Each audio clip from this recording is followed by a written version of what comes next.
Saul, born in Tarsus, a city in modern-day Turkey, was a well-educated Pharisee. He had studied under Gamaliel, one of the most respected teachers of Jewish law at the time. Saul was not only a strict observer of the law of Moses, but he also had Roman citizenship, giving him certain privileges and protections that others did not have.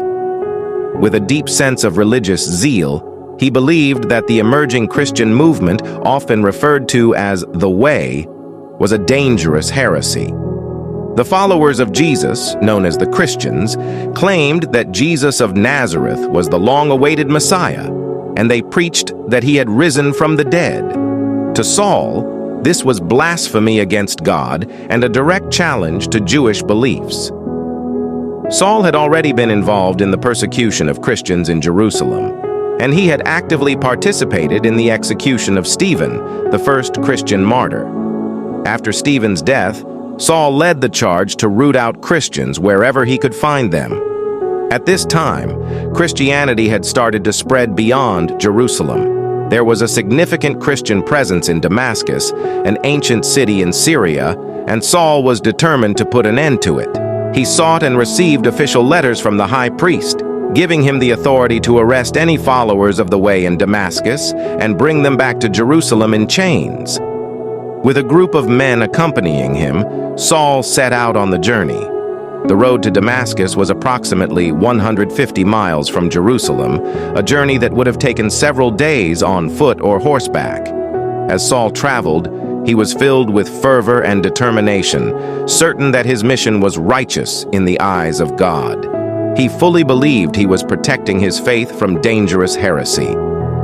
As Saul and his companions neared Damascus, something completely unexpected happened. It was around noon, when the sun would have been at its brightest, yet Saul was suddenly enveloped by a light that shone even brighter than the sun. The intensity of the light caused him to fall to the ground, overwhelmed and terrified. As Saul lay on the ground, he heard a voice speaking to him. "Saul, Saul, why are you persecuting me?" The voice was both powerful and personal. It wasn't just a general accusation. It was directly addressing Saul's actions. He was bewildered. He knew that he was on a mission for God, so he couldn't understand why he would be accused of wrongdoing. Trembling, he responded, "Who are you, Lord?" The voice replied, "I am Jesus, whom you are persecuting. It is hard for you to kick against the goads." This was a powerful statement. To kick against the goads was a common phrase in that time, referring to the futility of resisting a sharp instrument used to guide oxen. In essence, Jesus was telling Saul that his efforts to destroy Christianity were pointless and that he was fighting against the very truth he thought he was defending. At that moment, Saul's entire world shattered. Everything he believed about Jesus was turned upside down. The man he thought was a false prophet and whose followers he was persecuting was, in fact, alive and speaking to him directly from heaven. In that instant, Saul realized that Jesus was truly the risen Lord. When the vision ended, Saul tried to open his eyes, but he found that he was completely blind. The brilliant light had left him in darkness, a reflection of the spiritual blindness he had lived in up to that point. His companions, who had also witnessed the light but hadn't heard the voice, were stunned. They helped Saul to his feet and led him by the hand the rest of the way into Damascus. For 3 days, Saul remained blind. During this time, he neither ate nor drank.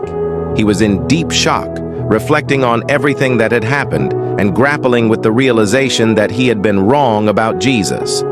Meanwhile, in Damascus, there was a Christian disciple named Ananias. He was a devout man, well regarded by both Jews and Christians in the city. One day, the Lord appeared to Ananias in a vision, calling his name. "Ananias," Ananias responded, "Here I am, Lord." The Lord told him to go to the house of a man named Judas on Straight Street. There he would find Saul of Tarsus praying. The Lord explained that Saul had been shown a vision of a man named Ananias coming to lay hands on him and restore his sight. Ananias was taken aback. "Lord," he said, I have heard many reports about this man and all the harm he has done to your holy people in Jerusalem. And he has come here with authority from the chief priests to arrest all who call on your name." Ananias knew of Saul's reputation and feared the thought of approaching such a dangerous man. But the Lord reassured Ananias, saying, "Go. This man is my chosen instrument to proclaim my name to the Gentiles and their kings and to the people of Israel. I will show him how much he must suffer for my name." Obeying the Lord, Ananias went to the house where Saul was staying. When he entered, he found Saul, born in Tarsus. When Ananias laid his hands on Paul, Paul's sight was restored immediately, and something like scales fell from his eyes. This healing signified not only Paul's physical recovery, but also his spiritual awakening. Paul was then baptized, marking the beginning of his mission to spread Christianity.